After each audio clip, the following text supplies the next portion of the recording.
주인공이 살고 있는 경기도 부천입니다. 안녕하세요. 안녕하세요.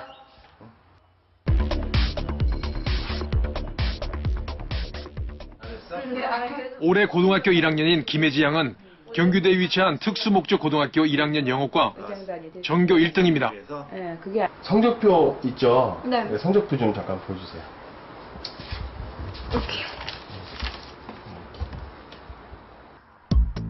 가장 먼저 확인한 것은 혜지 양의 성적표. 정확히 전교 1등이 맞습니다. 성적표 보니까 성적이 꽤 좋아요. 네. 네. 이렇게 공부를 잘해요? 그냥 공부하는 것과 새로운 것을 알아간다는 그런 즐거움이 굉장히 커서 네, 공부가 재밌는 것 같아요. 공부가 재밌어요? 네. 공부가 왜 재밌을까요? 우선은 제가 원래 이게 사실이라고 믿고 있었는데 알고 보니까 공부를 하다 보니까 또 이게 사실이 아니고 제가 알고 있던 것과 반대였거나 아니면은 모르는 사실이었는데 새롭게 깨닫게 됐거나 이럴 때 좀 네, 많이 즐거움을 느끼는 것 같아요. 첫 번째 공통점은 수면 시간입니다. 전교 1등 학생들의 평균 수면 시간이 적어도 6시간 이상이라는 것입니다. 심지어 여가 시간에 부족한 수면을 보충한다는 학생들도 많았습니다. 우리는 수면 시간과 학업의 상관관계를 알아보기로 했습니다. 이상 자는 학생 내리시고 6시간 이하로 자는 학생. 우선 남녀 학생 20명을 수면 시간에 따라 두 그룹으로 나눴습니다. 그리고 10분간 100개의 단어를 외우도록 했습니다. 시작. 수면 시간이 기억력에 얼마나 많은 영향을 미치는지 알아보기 위한 실험입니다.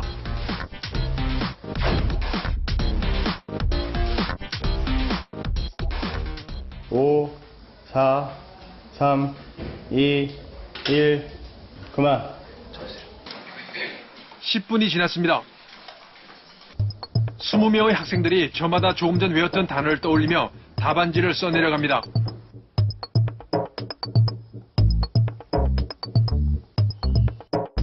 과연 수면 시간 6시간 이상 그룹과 6시간 이하 그룹의 학생들의 기억력은 어떤 차이를 보일까요?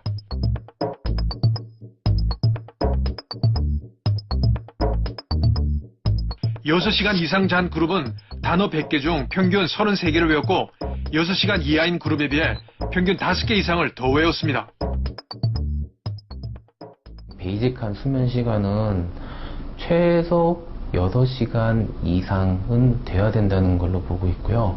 최근 발표에 의하면은 7시간 미만으로 수면을 취했을 경우에는 인지 능력이라든지 학습 능력 자체가 좀 떨어질 수 있는 걸로 되어 있습니다. 다시 말해 수면 시간 부족은 학업 능력 상실뿐만 아니라 지능까지 저하시킬 수 있다는 얘기입니다. 두 번째 공통점은 화를 잘 참아내는 자제력에 있습니다. 자제력의 가장 대표적인 실험은 바로 미국 스탠포드 대학의 워터 미셀 박사의 마시멜로 실험입니다. 먼저 아이들에게 마시멜로를 하나 줍니다. 그리고 20분 동안 먹지 않고 기다리면 한 개를 더 주겠다고 약속을 한 뒤 선생님은 자리를 비웁니다.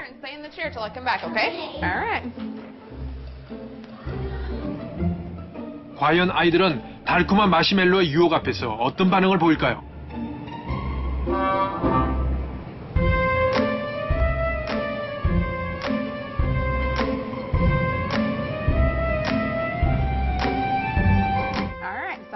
첫 번째 집단의 아이들은 워터 미셸이 나가자마자 바로 마시멜로를 입에다가 쑥 넣는 거죠. 당장 눈앞에 있는 이 유혹을 참지 못하는 것이었어요. 이제 두 번째 집단의 아이들은 2개를 먹을 수 있다는 기대감에 처음에는 참을 듯이 기다렸다가 같이 따라 먹었던 거죠. 그러니까 중간에 포기한 아이들입니다. 마지막 집단의 아이들은 이 20분이라는 시간을 정말 잘 참아내는 거예요. 실험 결과 대부분의 아이들은 마시멜로를 먹었고 단 15%의 아이들만 그 유혹을 견뎌냈습니다.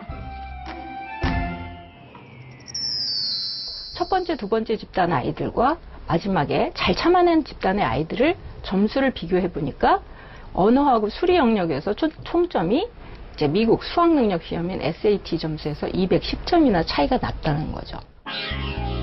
충동을 누를 수 있는 자제력이 학업 능력에 영향을 준다는 얘기입니다.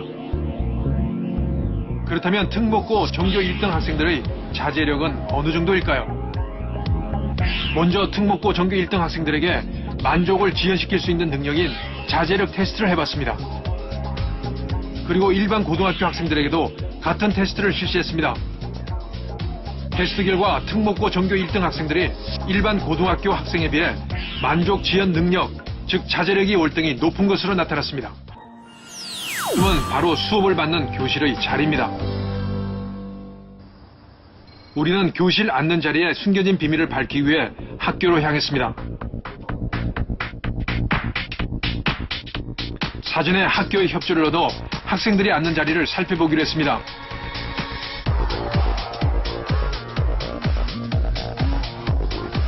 자연스러운 수업 모습을 담기 위해 학생들이 등교하기 전에 실험 카메라를 설치했습니다.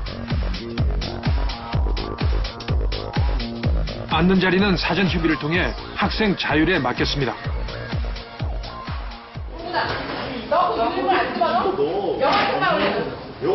이 반에서 10등 안에 든다. 하는 사람 손 들어봐요. 손 들어봐요.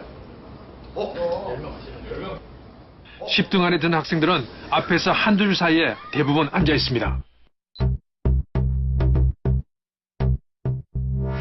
반에서 몇 등이에요? 2등이요. 아, 2등. 여기 앞에 앉은 이유가 있어요? 집중도 잘 되고 긴장하면서 수업할 수 있으니까. 반에서 몇 등 정도예요? 5등이요. 5등 정도? 네. 여기 앉은 이유가 있다면? 일단 에어컨 바람이 바로 와서 시원해서 수업 환경도 좋고 이 자리가 딱 가운데라서요. 선생님과 바로 마주할 수 있어서 가장 좋은 것 같아요. 반에서 몇 등이에요? 1등 해요.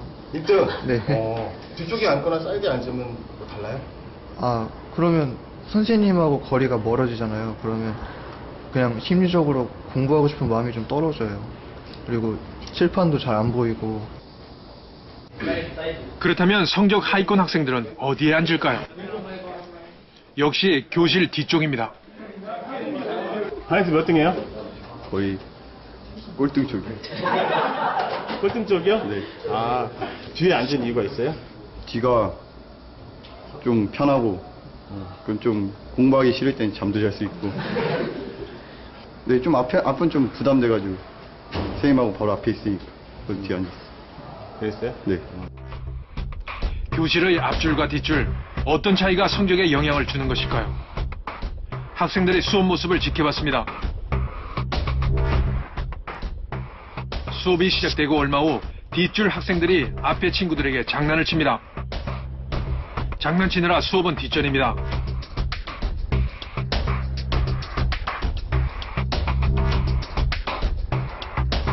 반면 앞줄에 앉은 학생들은 수업에만 집중하는 모습입니다.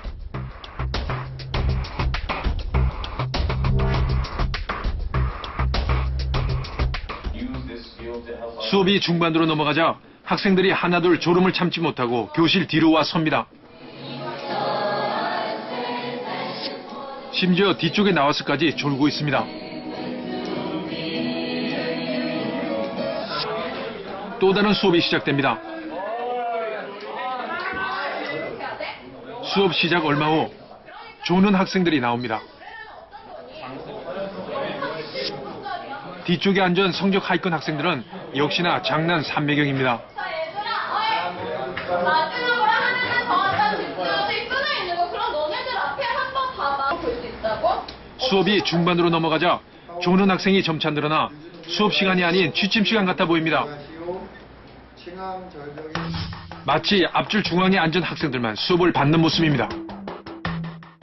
두 번째 자리에 앉으면 딱 선생님과 저만 수업하고 있는 것 같아요. 뒤에 시선이 가지 않고 그렇기 때문에 네, 저는 두 번째 자리의 중간이 제일 좋습니다.